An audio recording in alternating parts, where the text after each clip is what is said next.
Continuamos con Europa, las civilizaciones originales de Age of Empires 3, y esta vez nos adentraremos en el Sacro Imperio Romano de 1516.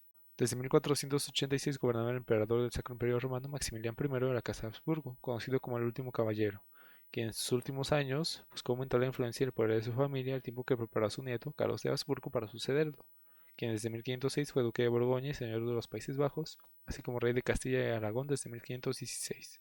Por otro lado, el conde de Tzar I gobernaba Frisia Oriental desde 1491 y se vio envuelto entre 1514 y 1517 en la enemistad sajona, un conflicto militar contra el gobernador de Frisia, el duque George de Sajonia, hasta que en 1515 abandonó la lucha y vendió sus derechos al príncipe Carlos de Habsburgo, que logró llegar a un acuerdo con el zar en 1517. En Mecklemburgo gobernaba desde 1508 el duque Heinrich V, quien compartía el gobierno con su hermano Albrecht VII, y fue durante su gobierno que surgió el movimiento protestante luterano.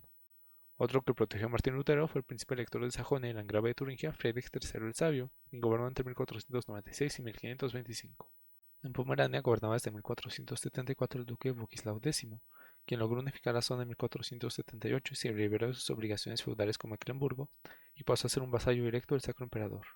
Por otro lado, en marzo de 1516 murió Vladislav II, rey de Bohemia desde 1471 y de Hungría y Croacia desde 1490. Su repentina muerte hizo que su hijo Ludwig, con 10 años, heredara los tres reinos, pero quedó bajo la protección del emperador Maximiliano hasta 1519. Por otro lado, en Italia, en 1516 se resolvió la guerra de Cambrai, con la victoria final del rey francés Juan I y sus aliados venecianos en la batalla de Marignano, tras lo que Francia se apropió de Milán, y la Confederación Suiza firmó con Francia el Tratado de Friburgo de la Paz Perpetua, con el cual se comprometieron a no agredirse ni apoyar a los enemigos del otro en guerra.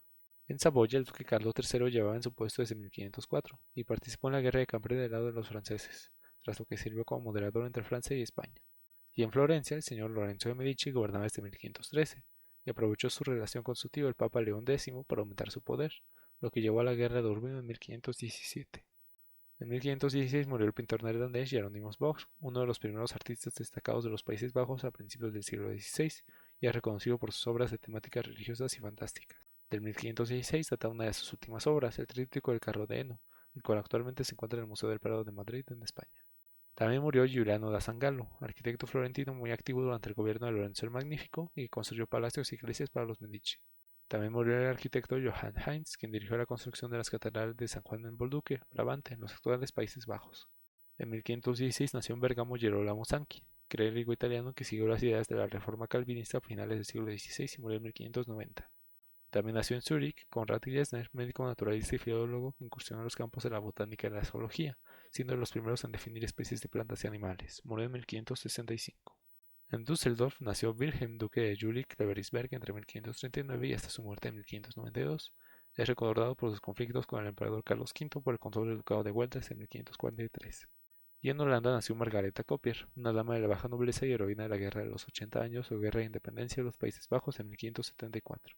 En 1516 terminó la construcción de la iglesia de Santo Teodoro de Sion en el cantón suizo de Valais, sobre los cimientos de la vieja iglesia medieval, y se mantiene en pie hasta la actualidad. En 1516, Erasmo de Rotterdam escribió su libro Educación del Príncipe Cristiano, una obra didáctica dedicada al recientemente coronado rey Carlos I de España y que pronto sería también emperador del Sacro Imperio. En este año también se publicó la primera versión de Orlando Furioso, un poema épico del autor Ludovico Ariosto que narra una historia de caballería durante la época de Carlomagno. Bueno, eso es todo por hoy, espero que les haya parecido interesante. El próximo video continuaremos con Europa, nos adentraremos en el Imperio Otomano de la época y seguiremos armando nuestra historia de 1516.